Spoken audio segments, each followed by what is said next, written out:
Welcome back to Balderdash Academy.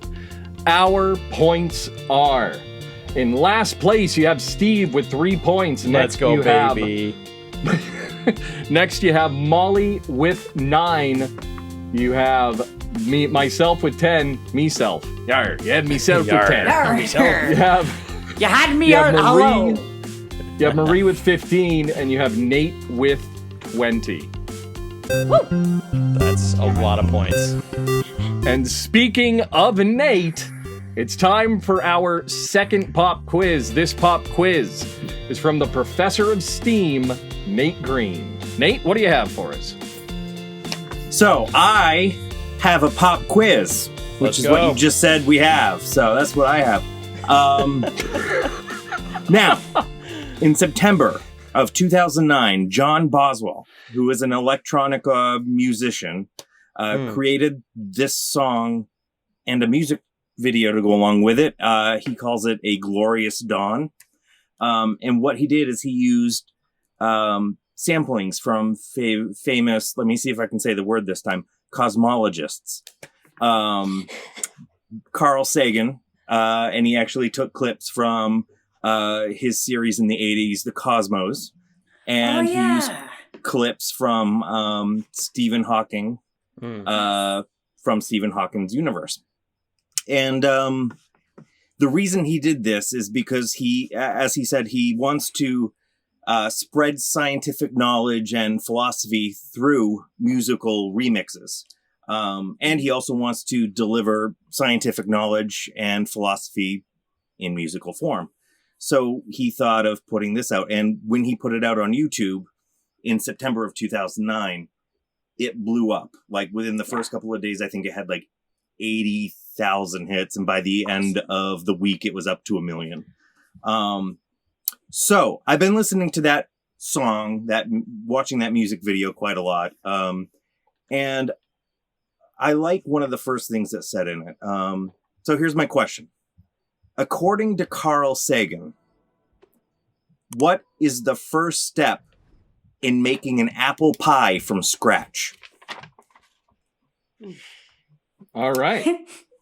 So, Steve, you know a lot about cooking, especially apples. I know the answer to this, but you know what? Okay, I know the exact answer to this, Nate. I bet you do. Thank you for calling on me first. I really appreciate it. Here's a lesson I learned today. I had a busy day and I had a lot to do, and I said I want to like hammer these things out. I got like a list of things I need to do. I'm gonna start my day. I could do a little meditation. Okay, so I sit down. Good for you. And thank you, Marie.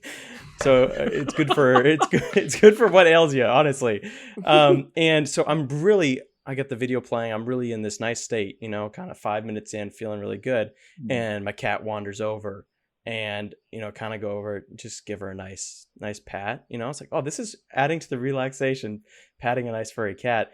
And then I'm not patting her well enough, so she bites me. And then I'm not patting her at all, so she continues to bite me. This is a trend in my household.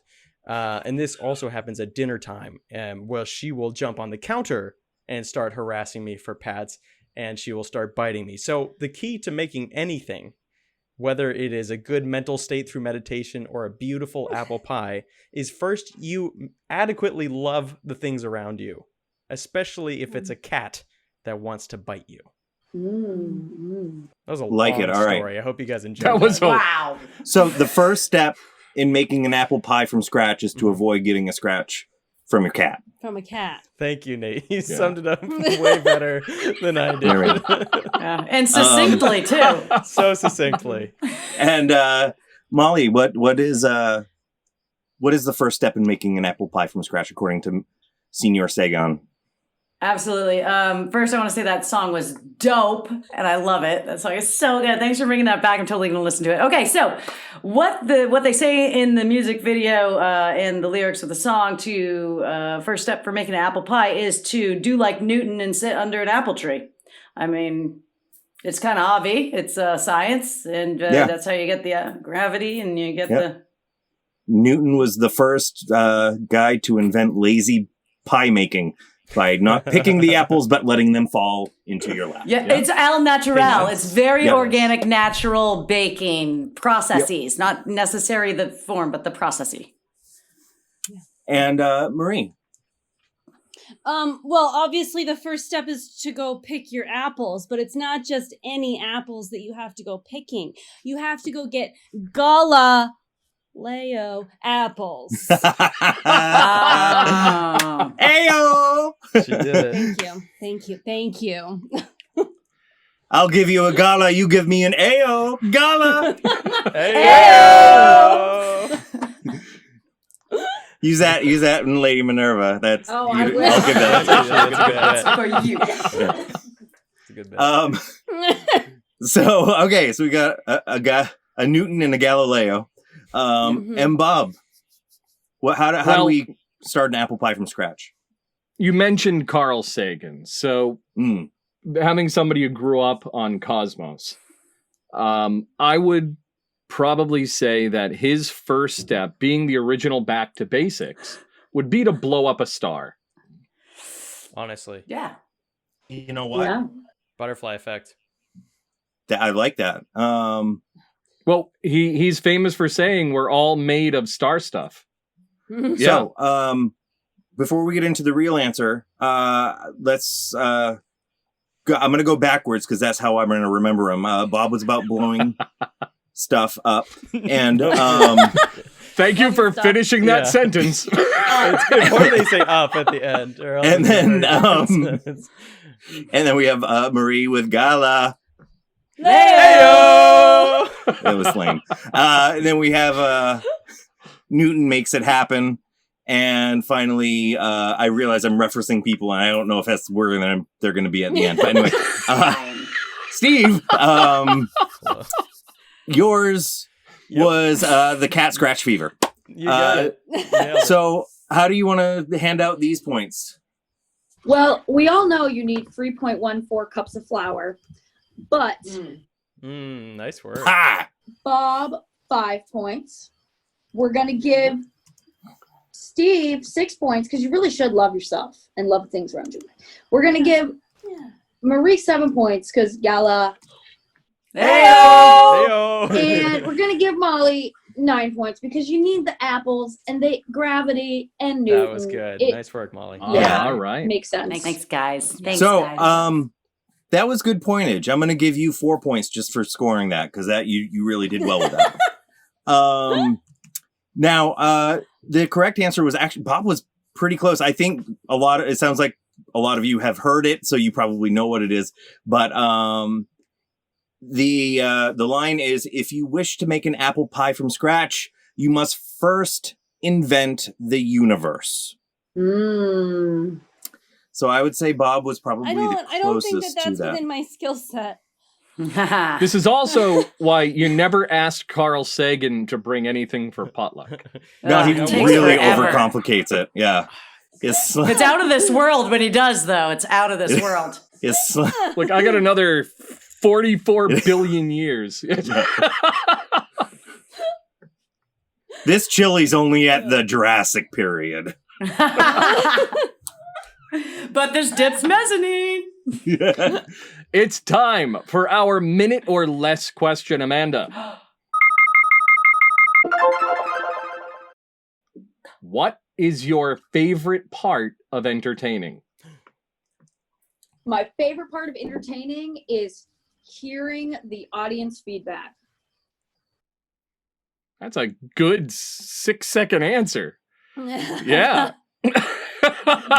Boo! You suck! Get off the stage! No. Is it that? Because that's usually what I get. That's a good question, though. Like, what is your favorite type of feedback to get from an audience member? Yeah. Yeah, just that they enjoyed the experience, that they got to forget about the world and the craziness of the world and be in a whole different mindset. Yeah. And yeah, that's the best, that they actually like were in it and focused, and that I was able to help them with that. escape. I also, besides their feedback, I just love to be different characters, and I like to be somebody else for a little bit. So Yeah. yeah. So our next game is Lie, Lie Again. I will read a weird or unusual fact about a select member of the faculty. This statement can be true or a lie. As you know, we've done enough of these. Our visiting professor and fellow faculty member may question the subject to better understand whether or not the statement is the truth or a lie. Either way, the subject must convince everyone that the unusual fact is true, no matter how absurd it sounds.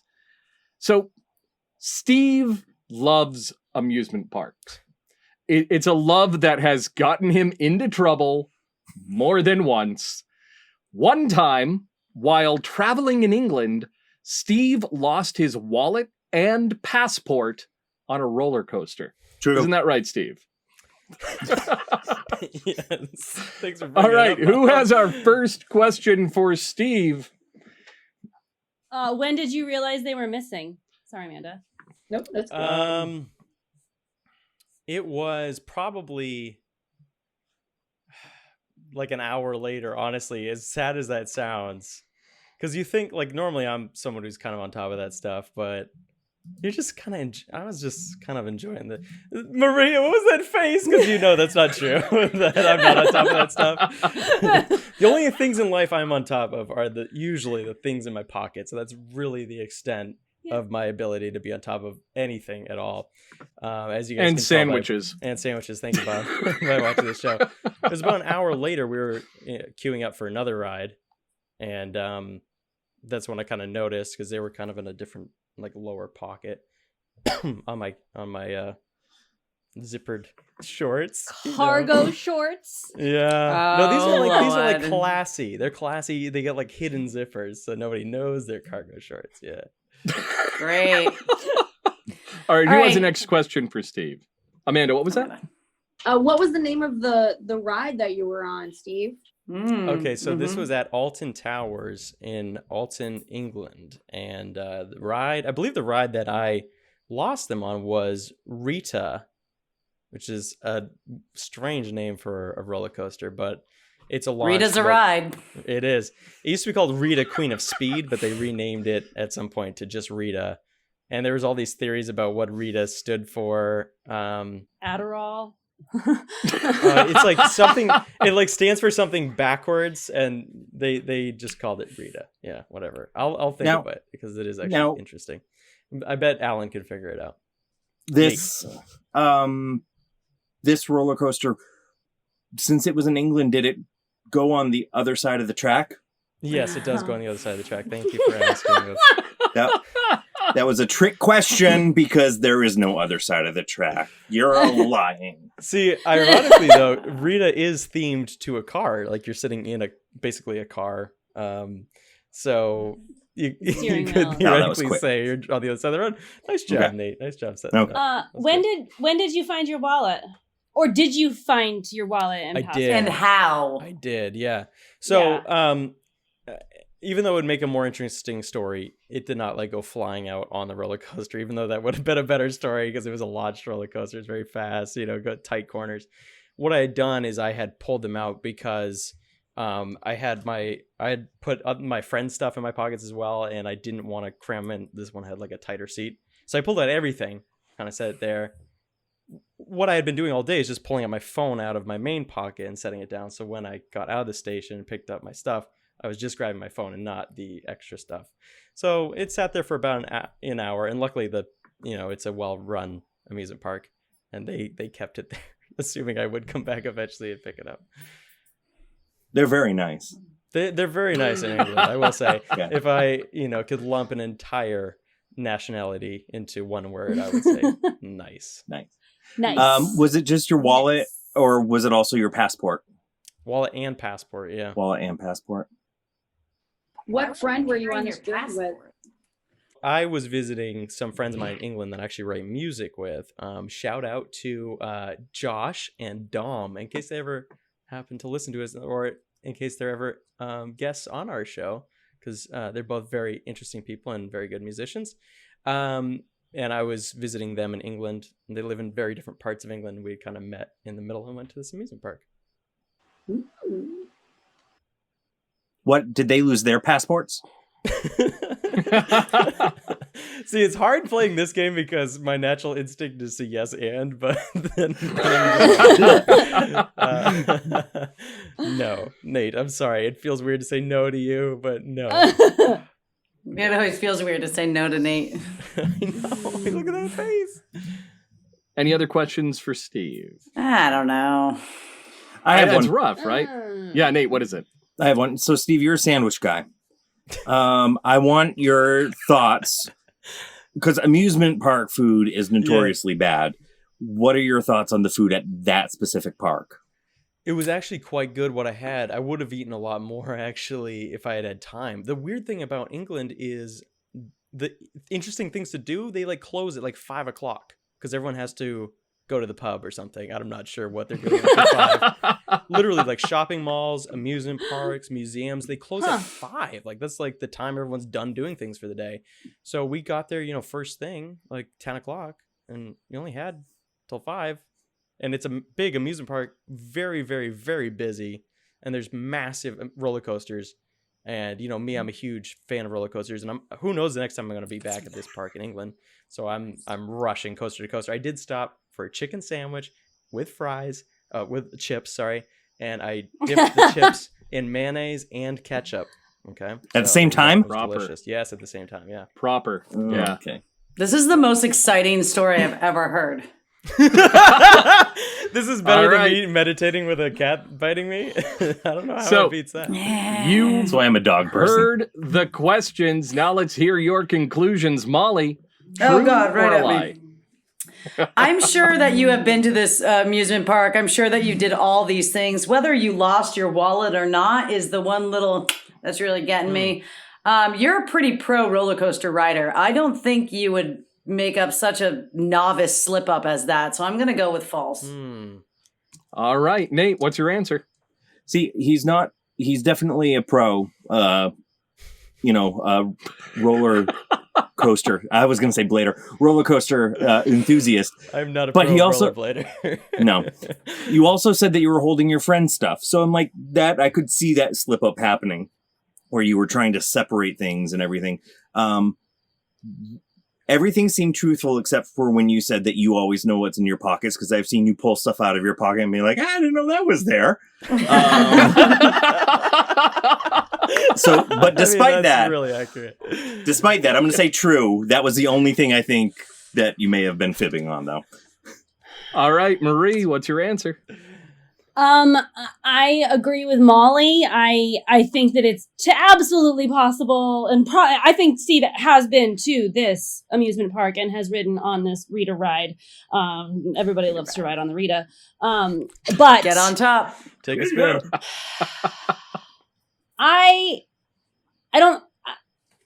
I think it's false. I think it's false. All False. right. Don't false.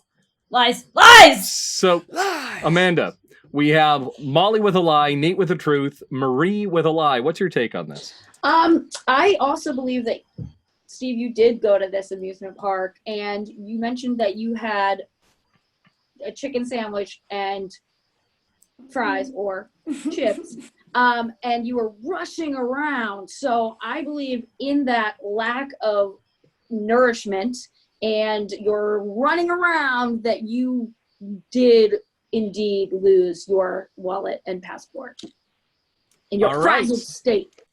Who brings So- their passport to the amusement park? Like, what are you doing? But he's in England. That's the only thing. That was I was going back on that. I was like, yeah, that was No. definitely a lie. Who brings their passport? But then I went back to like, okay, I probably, if I am visiting a foreign country, I probably do bring my passport with me. No. So to the amusement It's park? only like no.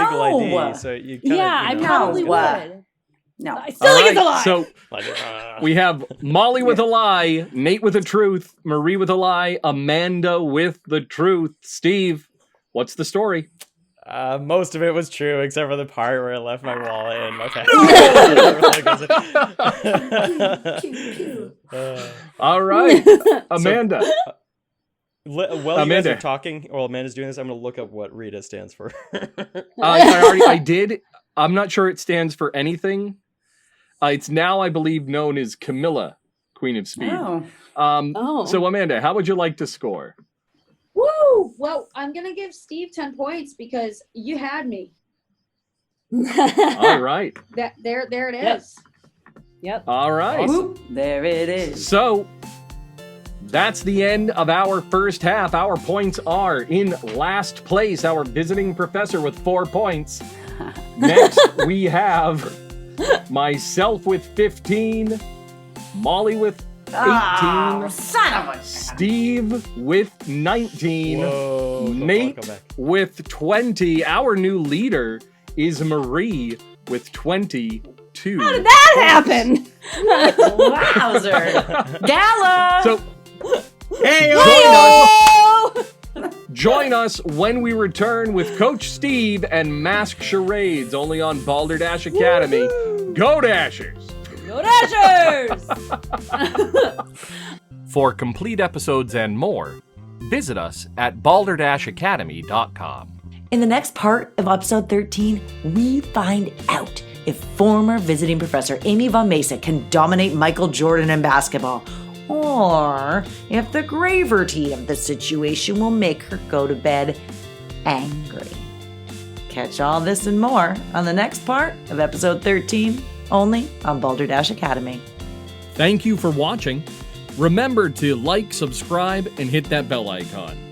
You can find us on your favorite podcast service as Balderdash Academy.